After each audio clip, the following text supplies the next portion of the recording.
کہنے گیا تمہارے گھر میری والدہ فوت ہوگی، آ سکتے ہیں؟ تو میں کیوں نہیں آؤں گا، مجھے میں آپ کو مسلمان سمجھتا ہوں، میں کیوں نہیں آؤں گا، میں آپ کے گھر آؤں گا۔ تو میں نے کہا سناؤں کیا؟ کہنے لگے کہ یہی سنا دیں جو آج میں آپ کے لیے پڑھا۔ شوق ہوگا اسے تو۔ جناب موسیٰ علیہ السلام اور جناب حضرت خضر علیہ السلام کا ایک سفر نامہ ہے جو قرآن حکیم میں ارشاد فرمایا ہے، ان کو میں نے سنایا۔ میں نے ٹائم کتنا ہے؟ کہتے جتنا مرضی ہے۔ ان کا بھی ٹائم جتنا مرضی ہی ہوتا ہے اپنے فنکشن میں، مجھ سے بھی کہتے جتنا مرضی ٹائم ہے، انشاءاللہ سناؤں گا۔ وہ یقین جان لیجیے رام صاحب ان کا مجموعہ یعنی غلط نہیں ہوگا، کئی مجموع سے زیادہ خوش ہو اتنے پیار سے سنا، اتنی محبت سے سنا، مجھے شک پڑ گیا کہ میں یہ اگر مسکول جا کر سنا ہوں تو شاید وہی محبت ہوگی۔ اب یہ پتہ نہیں کہ وہ محبت یہاں نظر آتی ہے کہ نہیں۔ وہ بڑے ہی جوش میں تھے، حالانکہ کہنے کو آپ لوگ جن کو غصہ کہتے ہو، لیکن دوسروں کا ذوق دیکھ کر قرآن حکیم کا اللہ تعالیٰ نے جس کو جب چاہے سنتا، میں نے ان کو روتے بھی دیکھا، یعنی کہ عنوان پڑھتے پڑھتے پتہ نہیں کون سی بات ان کو اچھی لگی، مجھے معلوم نہیں ہے۔ یہ تو اللہ کا نظام ہوتا ہے کہ آپ کس کے آنسو گرتے ہیں، تو آنسو نہ گرنے پر آئے تو حدیثیں سن کر بھی نہ گرے، اور آنسو گرنے پر آئے تو حضرت سیدی شیخ عبد القادر جیلانی آپ کے صاحب جانے والا شاہ فجر سے لے کر 12 بجے تک تقریباً حدیث پڑھاتے رہے، ایسے لگ رہا جیسے مجمع ٹس سے مس نہیں ہو رہا۔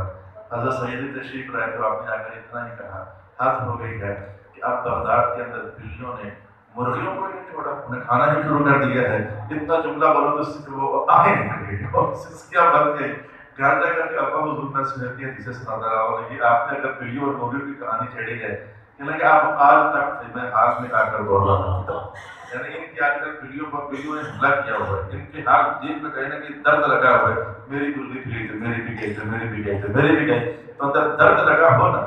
تو میں کہتا ہوں عام سی بات بھی بندے کا دل جو ہے وہ نرم کر دیتی ہے، دماغ آپ کا کہیں اور جانا چاہ رہا ہے۔ قرآن حکیم نے حضرت خضر علیہ السلام اور جناب حضرت موسیٰ علیہ السلام کا شرح و بسط کے ساتھ کافی ڈیٹیل سے ایک سفر نامہ بیان کیا ہے۔ اس سفر نامے کے اندر 200 سے زیادہ تعلیمات۔ اب ہمارا وقت آپ کو پتہ ہے کہ 1 گھنٹے بھر کا ہوتا ہے، اس 1 گھنٹے بھر کے وقت میں ہم 200 تعلیمات میں سے ہم کتنے کو جان پائیں گے، کتنے کو سیکھ پائیں گے بغیر ہم اپنا وقت ضائع کیے فوراً اپنے عنوان پر آنا چاہیں گے۔ رسول پاک علیہ السلام نے ارشاد فرمایا کہ یہ سفر نامہ شروع کیسے ہوا تھا۔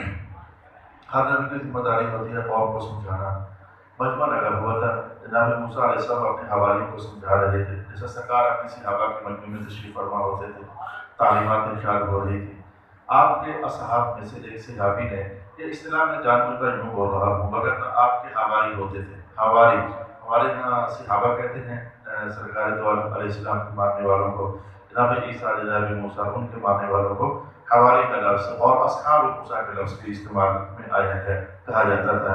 تو ایک صاحب نے پوچھ لیا کہ حضور والا جناب موسیٰ علیہ السلام سے، حضور والا اس وقت روئے زمین پر سب سے بڑا عالم کون ہے؟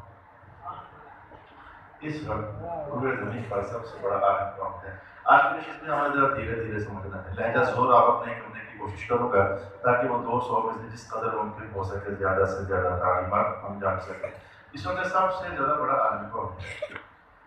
آپ جناب موسیٰ علیہ السلام نے تو ذہن میں یہی کہ ایک نبی کے پاس سب سے زیادہ علم ہوتا ہے اور اس میں کوئی شک بھی نہیں ہے، آپ نے فوراً کہہ دیا میں سب سے بڑا عالم میں ہوں۔ جناب رسول پاک علیہ السلام نے ارشاد فرمایا، اللہ تعالیٰ چاہتا تھا کہ جناب موسیٰ علیہ السلام کو یہ علم دے دے کہ آپ کو یوں نہیں کہنا چاہیے تھا کہ سب سے بڑا عالم میں ہوں، آپ کو کسی اور انداز میں جواب دینا چاہیے تھا۔ تو عاجزی جس میں غلط نہیں تھا، غلط ہر چیز نہیں تھا۔ اب حدیث میں جو الفاظ ہے وہ یہی ہے کہ انا اعلم الناس، سب سے زیادہ علم میرے پاس ہے۔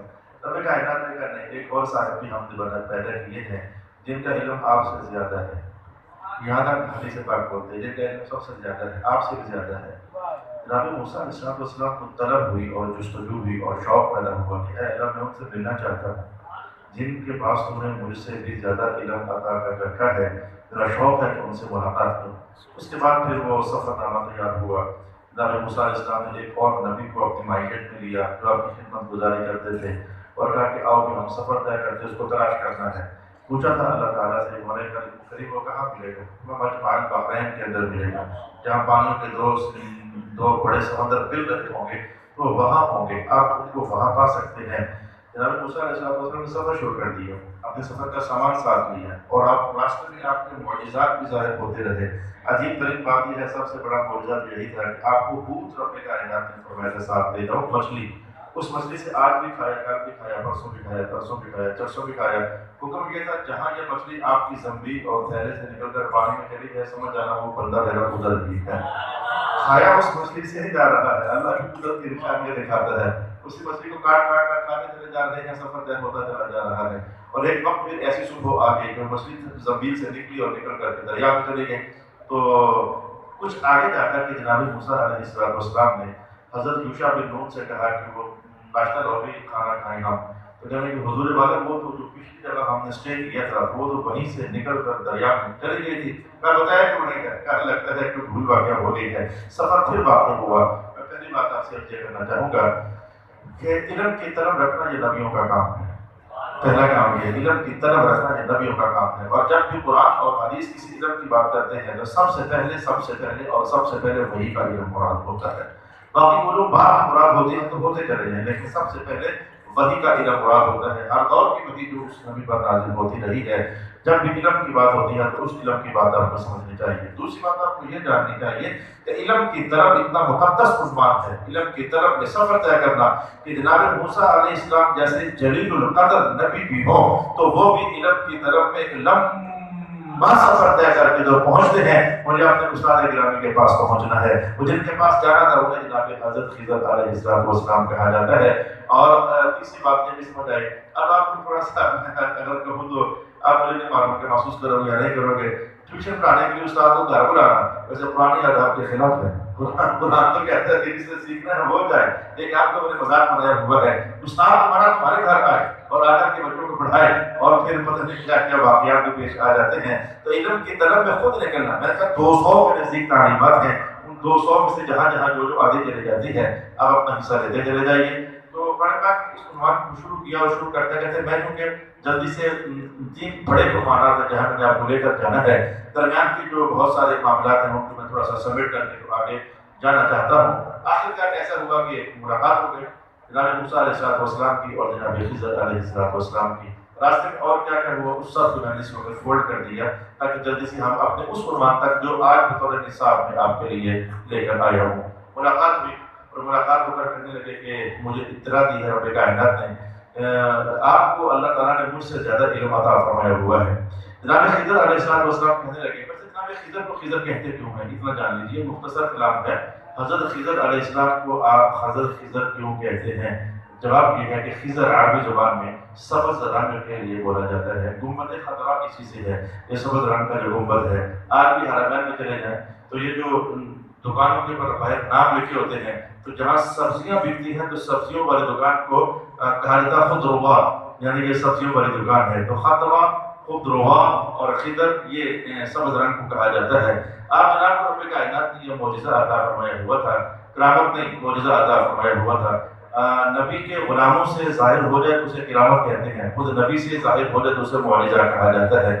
جناب خضر علیہ السلام نبی تھے، تحقیق کی رائے یہی ہے، اس میں اگرچہ اقوال کیے گئے کہ آپ نبی نہیں ہیں بلکہ ولی ہیں، لیکن تحقیقی ترین قول یہی ہے کہ آپ نبی ہیں۔ دونوں طرح کے اقوال پیش کیے گئے۔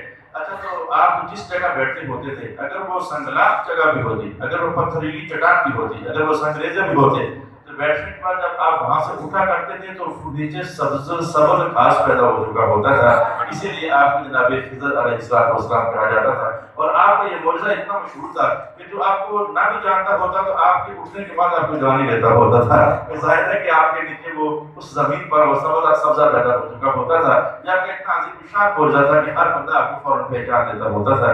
لیکن آپ کو جاننا چاہیے کہ جناب خضر علیہ السلام اور جناب موسیٰ علیہ السلام دونوں نبی تھے، لیکن ان دونوں کی نبوت میں فرق تھا۔ فرق کیا تھا؟ جناب موسیٰ علیہ السلام تشریعی نبی تھے۔ تشریعی نبی مطلب کہ شریعت کو آپ بیان کرنا، حلال بیان کرنا، حرام بیان کرنا، یہ کرو یہ نہ کرو۔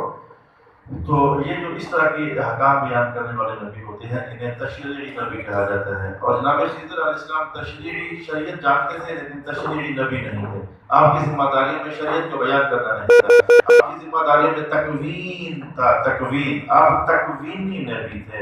یہ تکوینی نبی کیا ہوتا ہے؟ امور کائنات کو بجا لانا، کسی کو موت دے دینا، کسی کو زندگی دے دینا، کسی کا ایکسیڈنٹ کروا دینا، کسی کا ہوتا ہوتا بچا لینا، کسی کو بچے دے دینا، یعنی جو نظام کائنات چلنا ہے. تو جیسے میں کہتا ہوں کہ سرکار دو عالم علیہ السلام کون سے نبی تھے؟ سرکار دو عالم علیہ السلام. ویسے کوئی نبی، زیادہ نبی تشریعی نبی ہیں. جناب خضر اکیلے ہیں ابھی تک جو میری معلومات میں آ سکا.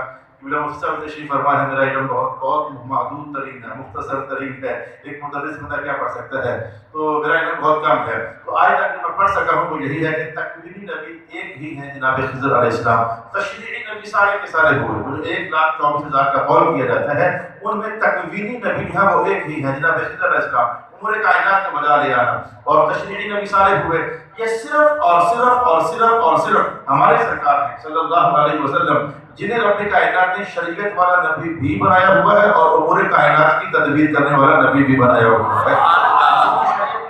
اور امور کائنات پر کنٹرول بھی رکھا ہے اور قبضہ بھی رکھا ہے. اگر نہیں سمجھ آتا تو جلدی سے کہہ دیتا ہوں، یہ سورج ڈوب جانا اور پلٹا کر لے آنا یہ شریعت نہیں، یہ تکوین ہے.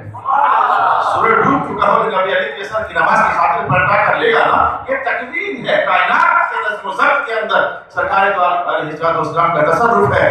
لوگ کہیں کہ معجزہ دکھاؤ، حضور احمد عرب ایسا معجزہ دکھائیں جو پوری دنیا میں دیکھا جائے اور اس معجزہ کا نام ہو چاند ٹوٹا اور دو ٹوٹے ہونا. یہ تو ایک ایسا عمر ہے کہ کائنات بھر کے انسان دیکھتے ہیں کہ چاند کا ٹوٹنا کیا ہے. تو چاند ٹوٹا تو سب نے دیکھا. یہ تکوین کائنات ہے. کائنات کی جو امور ہے ان میں تصرف ہے سرکار دو عالم صلی اللہ علیہ وسلم کا. سورج کو ڈوبنے سے روک دینا یہ تکوینی معاملہ ہے جو سرکار دو عالم صلی اللہ علیہ وسلم نے نبھایا. اور جو بندہ مر چکا ہو اور اسے اللہ کی عزت سے پھر سے زندہ کر دینا، جیسے کہ جناب موسیٰ علیہ السلام نے بھی کیا ایسا، جناب عیسیٰ علیہ السلام نے بھی کیا. لیکن تکوین باقاعدہ سرکار دو عالم صلی اللہ علیہ وسلم کو عطا فرمائی ہے. تو یہ تکوینی معاملات یہ اور نبی ہوتے ہیں اور تشریعی نبی یہ اور نبی ہوتے ہیں. سرکار دو عالم علیہ السلام کو رب کائنات نے شریعت بھی عطا فرمائی ہوئی تھی اور تکوینی نظم و ضبط بھی آپ کو عطا فرمایا ہوا تھا. نعرہ تکبیر، نعرہ رسالت، نعرہ حیدری، نعرہ غوثیہ. لا الہ الا اللہ محمد رسول اللہ صلی اللہ علیہ وآلہ وسلم. آج میں دو تین باتیں جو ہیں کچھ آپ کو اللہ اکبر. نعرہ تکبیر، نعرہ رسالت.